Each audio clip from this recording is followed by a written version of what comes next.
받았습니다. 아셀 지파는 22개의 성읍과 마을, 납달리는 11개의 성읍과 마을을 받았으며 단 지파는 지중해 연안에 있는 성읍들을 하나의 기업으로 받았습니다. 첫 번째 아셀 지파의 기업은 24절에서 31절까지 기록하고 있습니다. 아셀은 야곱이 레아의 몸종 실바에게서 태어난 두 번째 아들입니다. 레아는 실바가 자기 대신에 아들을 낳았다고 했을 때 기쁘도다 모든 딸들이 나를 기쁜 자라다고 하리로다 하여서 그 이름을 기쁨이란 뜻을 가진 아셀이라고 불렀습니다.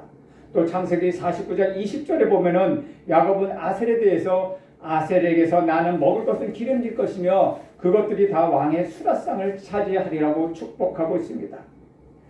그런데 그 축복이 그대로 이루어져서 아셀 지파는 악곡 평야를 가지고 있습니다. 즉 악곡 평야를 기업으로 받았다는 것입니다. 그래서 이곳에 생산되는 농산물들은 왕의 음식이 되었습니다. 또한 모세도 신명기 33장 24절 25절에서 아셀에 대해서 이렇게 축복하였습니다. 제가 읽겠습니다. 아셀에 대해서는 일렀으되 아셀은 아들들 중에 더 복을 받으며 그의 형제에게 기쁨이 되며 그의 발이 기름에 잠길지로다. 내 빗장은 철과 노시 될 것이리 내가 사는 날은 날마다 능력이 있으리로다. 아셀 지파는 제비를 뽑아서 기업을 얻었습니다. 아셀은 야곱의 8번째 아들입니다. 아셀이란 말은 원래 시브리어로 아쉘레라는 말을 가지고 있습니다. 이 말은 구약 성경에서 45번 등장하는데 27번은 축복이라는 뜻으로 그리고 나머지 18번은 기쁨이라는 뜻으로 사용하고 있습니다. 이 아쉐레가 등장하는 가장 일반적인 구절은 유명한 구절은 시편 1편 1절입니다.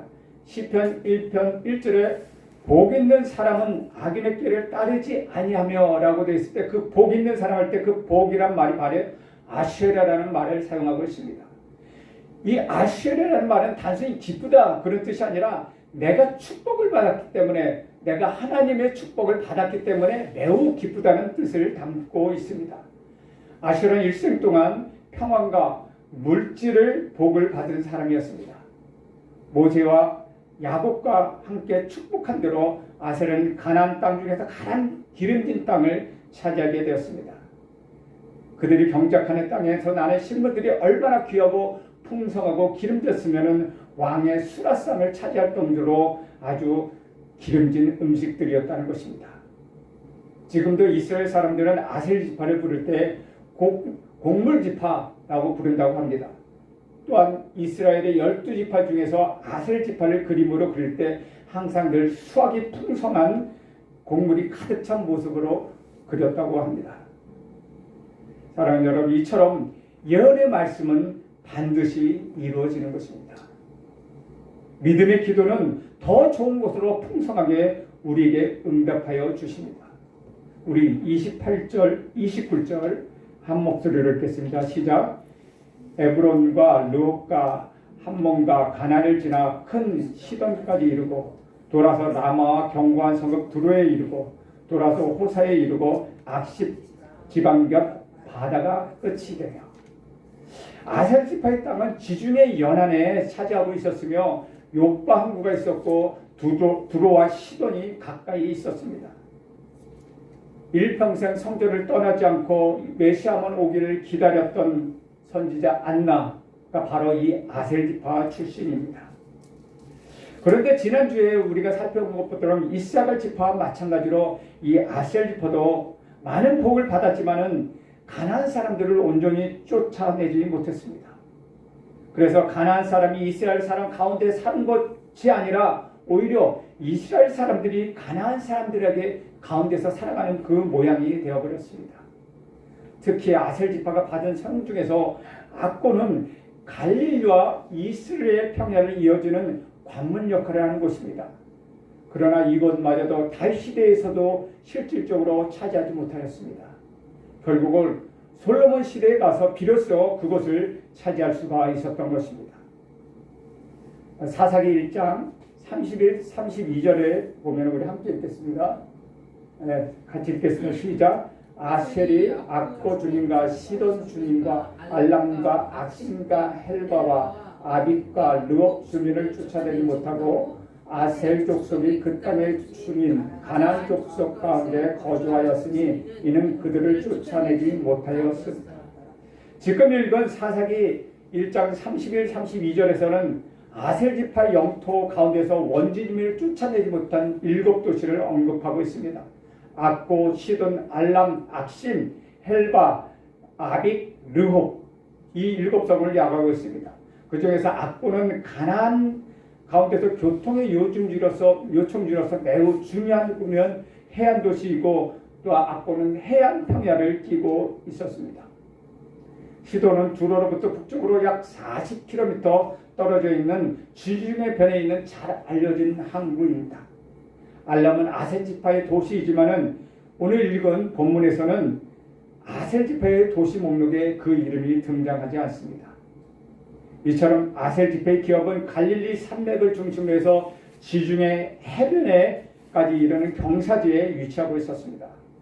그래서 남쪽으로는 갈멜산, 북쪽으로는 입다의 골짜기를 끼고 있는 두로와 연결된 지역이 있고 서쪽으로는 지중해요, 동쪽으로는 이스라엘 평야를 잇는 지역이었습니다. 그들은 이 지역에 22개의 성읍과 그 마을들을 차지하고 있었습니다. 이러한 아셀 지파의 기업에는 이스라엘 평지와 악고 평야가 위치하고 있어서 비교적 농사 짓는데 매우 적합하였습니다. 그것뿐만 아니라 그 해양성 기후의 영향으로 인하여 감람육, 즉 기름을 생산할 수 있는 감람나무가 많이 재배되었습니다. 이러한 사실은 야고보의 예언의 정확하게 성취되었음을 잘 나타내고 있습니다. 왜냐하면 야곱은 아셀 지파에서 나는 식물이 기름질 것이라고 예언했으며 또한 그것이 왕의 스라상이 될 것이라고 예언하고 있습니다. 이처럼 아셀 지파는 야곱과 모세의 예언대로 많은 축복을 받았고 물질적으로 별로 궁핍함이 없이 살았던 삶을 누렸습니다. 특히 야곱은 아셀에 대하여 왕의 진수를 나눠준다라고 축복하고 있는데 이것은 우리 구주 예수 그리스도로부터 받은 은혜와 축복을 우리도 타인들에게 나누어줘야 함을 말하고 있습니다. 우리 구주 예수 그리스도께서는 우리에게 주시는 영적 음식은 보통 음식이 아니라 왕의 진수성찬과 같다고 말씀하고 있는 것입니다. 그러므로 우리는 우리 구주 예수 그리스도께서 값없이 주신 왕의 사랑과 용서와 구원을 그런 소식들을 타인들에게 나누어 줘야 한다는 것입니다. 그래서 시브리서 기자는 시브리서 13장에는 다음과 같이 기록하고 있습니다. 거기에 본문에 있으니 함께 읽겠습니다. 시작. 오직 선을 행함과 서로 나눠주기를 잊지 마라. 이 같은 제사는 하나님이 기뻐하시느니라. 아셀 지파의 성읍 중에서 특히 우리가 기억해야 할 것은 두로와 시돈입니다. 두로와 시돈은 모두 다 항구 도시이고 또한 교육이 매우 발달해서 부유하고 아름다운 도시였습니다. 그런데 두로는 바알 신을, 시돈은 아스타로 신을 섬기는 곳이었습니다. 시돈과 엣바알은 딸 이세벨을 아합 왕에게 시집을 보냈습니다. 이세벨은 이스라엘에게 바알 숭배와 부도덕성을 퍼뜨렸던 장본입니다. 그래서 시돈과 바알은 모두 다 죄악의 도시, 멸망의 도시의 전형이라고 불려졌습니다. 이처럼 하나님의 축복을 받았으나 결국 죄로 말미암아 멸망했던 아셀 지파였습니다. 세상의 부유와 번영의 축복을 받고 멸망의 표범이 된 아셀 지파의 교훈을 오늘날도 하나님께서 우리에게 주시는 교훈일 것입니다. 아셀 지파는 군사로서 쓸 수 있는 사람을 인구조사했을 때 26,000명이라는 작은 숫자였습니다. 그렇지만 그들은 거기에 알맞는 축복을 받았고 농업을 주업으로 하였습니다. 하나님께서 주시는 약속이 성취되었을 때 그 복을 받은 사람은 자신의 환경과 그 사명에 알맞게 하나님께서 복을 주신다는 것입니다. 하나님의 약속은 우리 역사 속에서 반드시 성취되며 그 일로 인하여 그분이 하나님 되신 것과 우리가 하나님의 복을 받은 자임을 알려주고자 하신 것입니다. 그러므로 나는 여러분 모두가 하나님의 약속을 굳게 잡고 결코 흔들리지 않는 믿음의 사람들이 다 되시기를 간절히 바랍니다. 두 번째로는 납달리 지파의 기업입니다. 납달리 지파는 남쪽으로 갈릴리 호수, 북쪽으로는 동쪽으로 요단강, 서쪽으로는 다볼산, 북쪽으로는 가나안 북쪽에 있는 레바논 골짜기를 잇는 지역을 차지하였습니다. 이 지역을 포함해서 19개의 성읍과 인근 마을이 그들의 기업이었습니다. 납달리는 야곱이 라헬의 몸종 디라로부터 낳은 두 번째 아들입니다. 라헬은 비라가 단에 이어서 두 번째 아들을 낳았을 때 내 형과 겨루어서 내가 이겼다 라는 이름으로 납달리라는 이름을 지었습니다.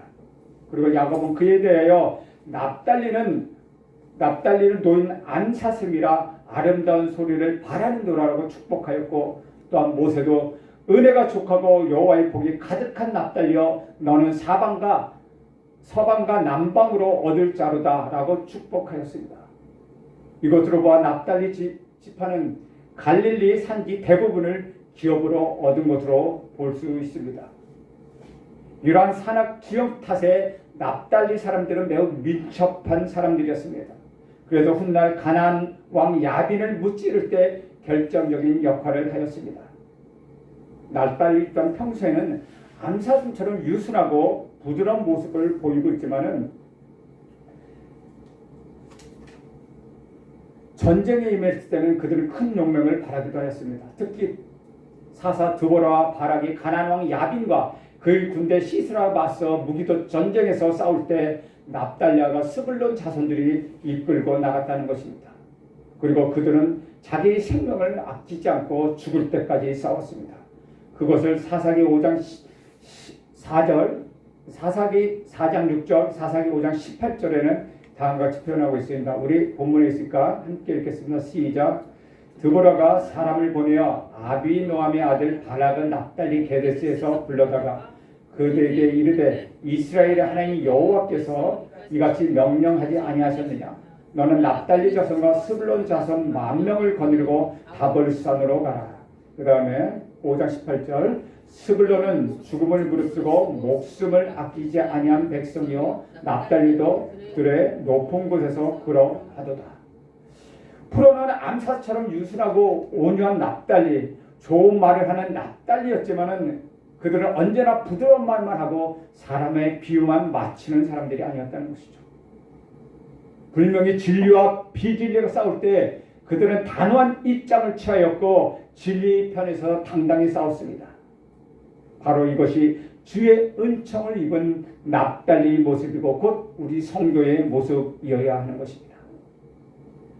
그러나 납달리 지파 역시 아셀 지파처럼 가나안 사람들을 온전히 쫓아내지 못했습니다. 그래서 사사기 1장 33절 다음과 같이 말하고 있습니다. 우리 함께 읽겠습니다. 시작. 납달리는 벳세메스 주민과 벳아낫 주민을 쫓아내지 못하고 그 땅의 주민 가나안 족속 가운데 거하였으나 벳세메스와 벳아낫 주민들은 그들에게 노역을 하였더라. 납달리 지파는 납달리 지파에 있는 벳아낫은 이집트의 티투버스 3세와 세티 3세, 라암세 2세 그리고 제논 파피루스라는 책에 이름이 언급될 정도로 매우 중요한 도시였습니다. 이런 지역을 기업으로 보는 납달리 지파의 모습은 아마도 한마디로 말하면 가시방석에 앉아서 호의호식하는 꼴이었다는 것입니다. 비록 벳세메스와 벳아낫 사람들이 종처럼 그들에게 봉사하였지만은 납달리 지파보다도 훨씬 더 많은 수를 가진 가나안 사람들에게 둘러싸여서 그 납달리 지파의 사람들은 언젠가 그들에게 공격받을지 모르는 그런 불안한 상황 가운데 놓여 있었다는 것이죠. 그래서 사사기 1장 35절에 의하면 납달리 지파는 가나안 호수 중심으로 중요한 벳세메스와 벳아낫을 점령하지 못하고 그 주민을 쫓아내지 못했다고 기록하고 있는 것입니다. 따라서 납달리 사람들이 가나안 주민과 이 두 도시 원주민과 함께 살고 있었는데 이 도시 원주민은 납달리 사람들을 위해서 부역을 감당하였다고 기록하고 있습니다. 이러한 납달리 지파의 모습을 보면은 우리의 어리석음을 다시 한번 발견하게 되는 것입니다. 하나님께서 복을 주시는 까닭은 부른 배를 안고 잠들려고 하여서 그렇게 축복을 주신 것은 아니라는 것입니다. 그것을 부지런히 활용하여서 하나님 뜻을 알리고 주님의 나라를 확장시키고 주님의 나라를 전하기 위함이었다는 것입니다. 그러므로 사랑하는 여러분, 여러분이 받은 복이 얼마인지 한번 세워보십시오. 현실의 작은 성취에 안주하지 말고 우리 주님 말씀에 한번 순종해 보십시오. 그리하여서 마치 가나안 땅에 아직도 남아 있었던 사람들, 그래서 꼭 내쫓아야 하는 적들처럼 여전히 우리 안에 경고에 자리 잡고 있는 온갖 죄악과 욕심들을 과감히 떨쳐내시기를 간절히 바랍니다. 또한 온전히 순종함을 통하여 하나님이 우리에게 주시는 참된 은혜를 받기를 간절히 소망하십시오. 그래서 주님의 뜻 안에서 우리 각자에게 맡겨진 사명을 충실히 이뤄가는 한 주간이 되기를 주님의 이름으로 축원합니다. 세 번째는 단지파입니다. 단지파는 40절에서 48절까지 12지파 중에서 마지막으로 단지파의 기업을 다루고 있습니다. 그들의 조상 단은 라헬이 자식 없이 언니 레아를 시기하던 중에 자신의 몸종 비라를 들여서 남편 야곱과 동침해서 낳은 첫 번째 아들입니다. 야곱으로 일하면은 다섯 번째 아들이죠. 라헬은 그에 대하여 야곱이 내 억울함을 풀어내시고 내 소리를 들으셨다. 그래서 내게 아들을 주셨다.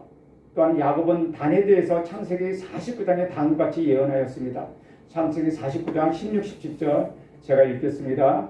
단은 이스라엘의 한 지파같이 그의 백성을 심판하리로다. 단은 길섬의 뱀이요 새끼의 독사로다. 말굽을 물어서 그 탄자를 뒤로 떨어지게 하리로다. 아마도 이 예언은 단 지파의 역할을 염두에 둔 것으로 생각되어집니다. 비록 작지만 뱀이나 독사처럼 치명적인 독을 가진 무리로서 온 이스라엘에 큰 영향력을 미칠 지파가 될 것임을 예언한다고 볼 수 있었습니다. 또한 신명기에서는 모세는 그들에 대하여 단은 바산에서 뛰어나온 새끼 사자라고 말하고 있습니다. 단이란 이름은 심판이란 뜻을 갖고 있습니다. 우리 주님께서 너무 너그러운 재판장처럼 그의 목소리를 들어주셨다는 의미에서 단의 후손들은 베냐민과 유다와 에브라임 사이의 땅을 갖게 되었습니다. 그곳은 소렉산으로부터 아르논 강가에 이르는 해안 지역이었습니다. 그러나 땅 분배를 받은 후에 단의 역사에 대해서 사사기는 다음같이 기록하고 있습니다. 우리 사사기 1장 34, 36 아까 1장 36, 34, 35, 36 함께 읽겠습니다. 시작. 아모리 족속이 단 자손을 산지로 몰아넣고 골짜기에서 내려오기를 용납하지 아니하였으며 결심하고 헤레스 산과 아얄론과 사알림에 거주하였더니 요셉의 가문이 힘이 강성함에 아모리 족속이 마침내 노역을 하였으며 아모리 족속의 경계는 아그림방 비탈의 바위부터 위쪽이었다. 사사기 1장 34절 기록은 오늘 읽은 여호수아서 19장 47절에 단지파가 갈릴리호수 북쪽의 렛섬으로 옮겨가는 것을 암시하고 있습니다.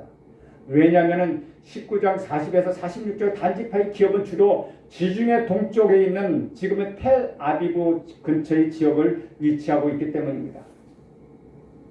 그러나 이 말씀에 따르면 단지파는 산지에서 쫓겨났음을 기록하고 있습니다. 단지파는 아모리 사람들에게 밀려서 쫓겨났기 때문에 골짜기로 내려올 수 없는 상황이 되었다는 것입니다. 사실 단지파는 인구가 6만 4천 명이나 될 정도로 유다지파 다음으로서는 가장 큰 인구를 보여주고 있습니다. 그럼에도 불구하고 그들이 분배받은 땅은 너무나도 작은 지역이었습니다. 게다가 그곳은 강력한 아모리 족속과 블레셋 족속이 남아 있었습니다. 그래서 단 사람들은 사실 그들에게 주어진 땅을 온전히 차지하지 못하였습니다. 그 땅을 차지하고 있었던 아모리 족속에 의하여 분배받았던 땅마저 빼앗기고 오히려 쫓겨나게 되었다는 것입니다. 사실 아모리 족속이 강하다 하지만은 이길 수 없을 만큼 강력한 민족이 아니었습니다. 왜냐하면 그 후에 에브라임 지파가 그들을 징벌하였고 그들의 강제 노역을 동원하는 데 성공하였기 때문입니다. 또한 유다 지파는 어떻습니까? 그 거인족인 아낙 족속이 점령했던 헤브론을 함락시키지 않았습니까? 그러나 단지파는 그렇게 하지 못하였습니다. 그들은 직문을 태만한 데다가 믿음도 없었다는 것입니다. 이처럼 그들은 자신의 사명을 다 감당하지 못한 결과 그 결과 이스라엘 전체에게 괴로움을 준 꼴이 되었습니다. 이런 의미로 본다면 단은 숫자만 많았지 매우 유약하고 아주 우유부단한 자손들이었다는 것입니다. 그래서 47절에 오늘 다음과 같이 말하고 있습니다. 우리 47절 함께 읽겠습니다. 시작. 그런데 단의 경계는 더욱 확장되었으니 이는 단 자손이 올라가서 레센과 싸워 그것을 점령하여 칼날로 치고 그것을 차지하여 거기 거주하였습니다. 그들의 조상 단의 이름을 따라서 레셈을 단이라 하였더라. 단 지파가 찾은 땅 레셈 즉 라기스라는 땅이었습니다. 분배받은 땅을 포기하고 그것을 점령하였고 정착하게 되었습니다. 어떻게 보면 그래서 오늘 본문에서 확장이라고 47절에 확장이라고 표현하고 있지만 사실은 확장이 아니라 본래 분배받은 땅을 차지하지 못하고 쫓겨나서 할 수 없이 돌아다니다가 이주했다는 표현이 돌아다니다가 차지한 땅, 즉 다시 말하면 이주했다는 표현이 더 정확한 것이네요.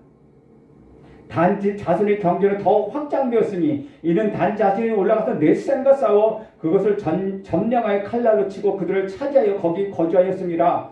라고 기억하고 있지만은 사실은 확장이 아니라 쫓겨난 것입니다. 다만 분배받은 땅에 단지파 자손들이 일부 남아있었기 때문에 확장이라고 말은 쓴 것이지만은 사실은 강력한 원주민을 감당하지 못해서 본래 분배받았던 골짜기 땅을 차지하지 못하고 산지로 밀려나서 쫓겨나 버렸습니다.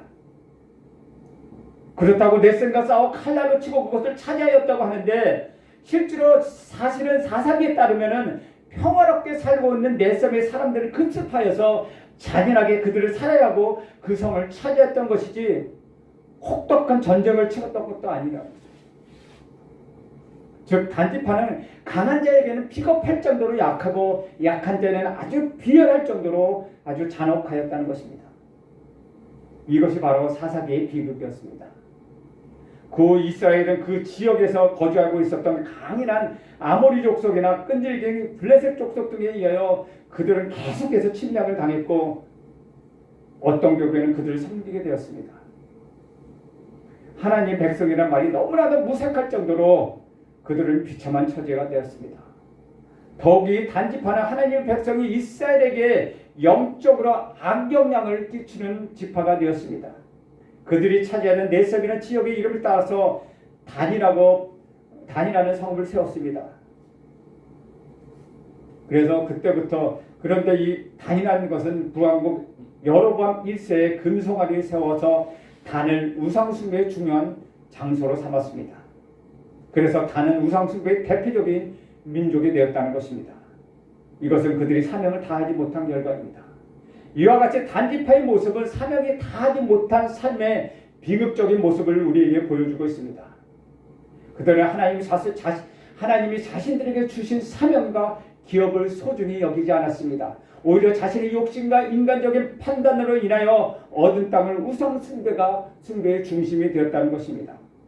이스라엘 역사상에서 가장 먼저 망한 지파, 가장 먼저 망한 성읍, 그것이 바로 단지파여 단이라는 성읍이 되었습니다. 그러므로 사랑하는 여러분, 우리가 다시 한번 주목해야 할 것은 우리의 능력이나 우리 생각이 아니라 하나님이 주신 사명을 잘 기억해야 하는 것입니다. 그 사명을 갖고 순종하고 나갈 때 우리도 갈렙처럼 85세의 나이에서도 하나님의 능력을 함께 경험할 수 있게 될 것입니다. 사사기 18장에 보면은 단지파는 새로운 땅을 구하였습니다. 그래서 지파의 대표 5명을 뽑아서 정탐을 보냈습니다. 마치 여호수아가 가나안 땅을 정복하기 전에 그 정탐꾼을 이것저것 보낸 것처럼 그들도 이것저것 쑤시고 다녔습니다. 그런데 우리가 한 가지 유의할 대목은 무엇입니까? 오늘 본문의 40절에 보면은 여호수아는 분명히 단지파에게 땅을 분배했다는 것입니다. 그러나 그들은 그들이 기업으로 받은 땅을 받아 누리지 못했습니다. 오히려 그 땅에 거주했던 아모리 족속에게 쫓겨나서 떠돌이 신세가 되었습니다. 얼마나 기가 막힌 노릇입니까? 주어진 것도 지키지 못하고 오히려 그 산지에 쫓겨나서 떠돌이 신세로 떠돌아 다녔다는 것입니다. 아니, 그 족속에 대해서 그들은 대항하여 싸울 생각조차 하지도 않았습니다. 하나님이 당당히 싸워서 그 땅을 차지하라고 그렇게 분배해 주셨고 그렇게 말씀하신 것을 그들은 두려움에 사로잡혀서 포기하고 말았다는 것입니다. 여호수아에게도 가나안 땅 결코 무혈입성한 곳이 아니었습니다. 믿음으로 여리고를 돌아서 여리고를 점령하였고 남방의 다섯 왕들을 목을 발로 밟아 죽였으며 북방의 여덟 개의 왕들도 함께 싸워서 이겼습니다. 믿음으로 전진하면 하나님이 대신해서 싸워주시는 복을 그들은 누리며 그 복으로 인하여 선물로서 가나안 땅을 그들은 차지하게 되었습니다. 잔치상을 차려놔도 내가 숟가락을 들지 않으면 먹을 수 없는 것입니다. 그런데 단지파는 싸우기를 싫어하였습니다. 싸우는 과정에 희생과 고난과 피 흘림이 그들을 싫었습니다. 이것은 게으름이며 두려움에 사로잡힌 족속이었습니다. 그들은 하나님을 과소평가하는 자들이었습니다. 눈에 보이는 것을 하나님보다 더 믿는 백성들이었습니다. 그들은 자신의 땅을 차지하기보다는 떠돌아 다니는 편을 택했습니다. 거저 얻는 땅을 찾아 떠돌아 다녔다는 것입니다. 그 모습은 패자의 모습이었습니다. 이런 것은 쉽게 가자 하는 그런 주의입니다.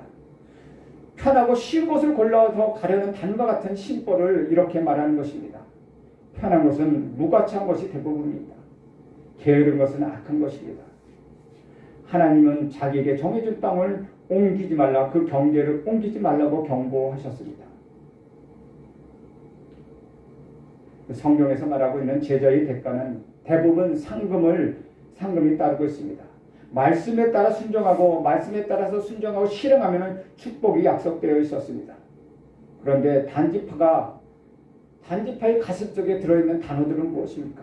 새겨보면 형통, 편안함, 염려 없이 한가하고 편안하다, 매우 좋았더라, 편안히 넓고 부족함이 없다, 이런 말들이었습니다. 그 결과 그들은 요한계시록의 마지막 영광스러운 명단에서 재해버림을 당하였습니다. 그들은 그 속에 악한 대로 우상 숭배의 뿌리가 되었습니다. 그들은 북왕국의 저주의 통로가 되었습니다. 하나님을 격동하는 대상이 되었습니다. 사랑하는 여러분, 여러분에게 주어진 것을 결코 가볍게 여기지 마십시오. 고난의 대가를 결코 두려워하지 마십시오. 우리가 점령하지 못한 땅은 세상이 자리를 잡게 되어 있습니다. 우리가 밀려난 자들은 사탄의 안식처가 되어버립니다. 땅을 차지하여 그 주의 백성이 거기 거하게 되면 그것은 분명히 거룩한 곳이 됩니다. 거룩한 예배의 자리가 되는 것입니다. 그러나 우리가 물러난 자리를 세상 사람이 차지하게 된다면 그것은 범죄의 소굴이 되고 마는 것입니다. 모든 신앙의 원리도 이와 같습니다. 여러분이 빼앗긴 시간, 여러분의 빼앗긴 예배의 자리, 여러분의 빼앗긴 가정, 여러분의 빼앗긴 자녀, 여러분의 빼앗긴 직장, 여러분의 빼앗긴 민족 등 모든 자리에 어둠의 권세가 어김없이 자리 잡게 되는 것입니다. 그러니 여러분의 시간, 여러분의 예배, 여러분의 가정, 여러분의 직장, 여러분의 자녀들을 세상에 빼앗기지 않도록 철저히 지키고 차지하시길 바랍니다. 지금까지 우리는 12지파의 땅 분배 과정을 살펴보았습니다. 하나님은 믿음으로 고난과 시련을 담대하게 도전했던 유다 지파에게는 축복을 주셨습니다. 결국 그들은 다윗의 왕관을 생산하게 되었고 마침내 메시아가 그 지파에서 태어나는 축복이 되었습니다. 이와 반대로 정반대의 길을 걷고 있는 지파, 바로 단 지파입니다.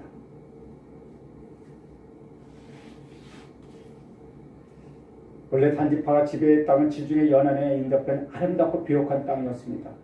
지중해 연안에 인접한 땅은 많은 이슬을 땅에 머금었기 때문에 아주 비옥한 땅으로 여겼던 것입니다. 그러나 단지파가 분배받은 땅을 강력한 아모리 족속과 블레셋 족속들이 차지하고 있는 요충지였기 때문에 점령하기가 쉽지 않았습니다. 그래서 그들은 좀 더 저항이 적은 지역을 물색하기 시작하였습니다. 북쪽으로 올라가기 시작해서 그들은 끝내 갈릴리 북쪽 헬몬산 아랫지역에까지 밀려가서 거기에 정착하게 되었습니다. 그리고 그것의 이름을 단이라고 적으셨습니다. 그래서 그 이후로부터 이스라엘 전 영토를 말할 때는 단에서부터 보엘세바까지라는 표현이 생겨나게 되었습니다. 그 남부왕국으로 분열됐을 때 단은 우상숭배의 본거지 되었고, 헬라와 로마 시대에서는 각가지 사상과 종교의 문화를 개방해서 가장 종교적인 혼합이 심각한 지역으로 알려지게 되었으며 가이사라 빌립보로 불리게 되었습니다. 그 결과 단지파는 흔적도 없이 역사 속에서 사라져 버렸습니다. 사사기 18장 30절 말씀 이후에 단이란 명칭은 지명으로 남아있지만 단지파, 단자손 같은 명칭은 사무엘서 열왕기서에 더 이상 나타나지 않습니다. 역대기상에서도 다윗을 왕으로 삼고자 했던 모인 사람들 중에서 단 족속에 등장하고 다윗과 당시에 이스라엘 지파들을 다스리는 통치자 명단에서 단의 지휘자는 등장하기는 합니다. 그러나 그 이후에는 성경의 역사서에서는 단 지파의 기록은 단 한 차례도 찾아볼 수가 없습니다. 단이 이렇게 흔적도 없이 역사 속에 사라진 데에는 여러 가지 사건과 여러 가지 요인이 관련되어 있지만은 그 무엇보다도 중요한 요인은 우상 숭배였다는 것입니다. 단자손이 내셈을 치러 가던 길에 미가의 집에서 에봇과 드라빔과 새긴 우상과 부어 만든 신상을 빼앗아서 그것들을 섬기게 되었습니다. 우리 사사기 18장 30절 함께 읽겠습니다. 시작. 단 자손이 자기를 위하여 그 새긴 신상을 세웠고 모세의 손자여 게르솜의 아들이 노라간과 그의 자손은 단 지파의 제사장이 되어 그 땅 백성이 사로잡히는 날까지 이르렀더라. 그리고 솔로몬 아들 르호보암의 왕 시대에 유다와 베냐민을 제외한 10개의 지파를 이끌고 북이스라엘에 섰던 여로보암 왕은 금 송아지를 만들어서 베델과 단에 두어 섬기하였습니다. 이것은 하나님 보시기에 매우 중대한 범죄였습니다. 이런 우상 숭배의 죄 때문에 단 지파의 명맥은 끊어지고 다른 지파 속으로 흡수되어 사라져 버렸습니다. 또한 성경의 마지막 책인 요한계시록에 이스라엘 각 지파마다 12,000명씩 공인된 14만 4천 명이 등장하는데 여기서 단 지파는 찾아볼 수가 없습니다. 이처럼 단지파는 요한계시록에 봉인된 자들이 무리에조차도 참여하지 못하게 되었다는 것입니다. 두려워하고 쉽고 아니라는 말을 추구하던 나약한 자들이 종말이 어떠한가를 성경은 단지파를 통해서 비극적인 역사를 통해서 우리에게 지금 말씀하고 있는 것입니다. 주 안에서 사랑하는 여러분, 현실의 어려움이 아무리 힘들고 어렵다고 해도 그것을 도피하지 마십시오. 비겁하고 게으르게 시작한 삶은 창조적인 능력을 결코 발휘할 수가 없습니다.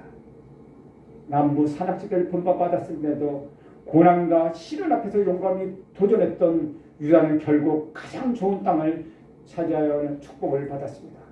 그와 반면에 고난을 두려워해서 자기 사명을 포기함으로 가장 부끄러운 지파가 되어버린 단 지파의 비극을 거울 삼아 고난에 대한 여러분의 자세를 다시 한번 점검하십시오. 그리하여 고난을 넉넉히 이겨내고 영적 전쟁에서 승리하는 여러분 모두가 되기를 주님의 이름으로 축원드립니다. 우리 함께 기도하겠습니다. 오늘 주신 말씀을 통해서 함께 기도합니다. 하나님, 우리가 아셀과 납달리와 단지파를 살펴보았습니다. 아셀과 납달리는 자기의 주어진 대로 하나님이 그것을 지켜나갔지만은 단지파는 하나님의 고난과 두려움 때문에 자기 땅을 포기하고 다른 데로 갔습니다. 그러므로 인해 그들에게 비극이 닥쳤고 결국 우상 숭배가 되었으며 가장 먼저 말하고 하나님의 역사 속에서도 사라져버리는 단지파가 되었습니다. 하나님, 우리가 주신 복을 가벼이 여기지 않게 하여 주시고 우리가 주어진 사명을 가벼이 여기지 않게 하시고 그것을 굳건히 지켜나가는 우리 모두가 되게 해 주십시오. 그리고 그것을 지켜나갈 힘을 주시고 능력을 주십시오. 함께 기도하겠습니다.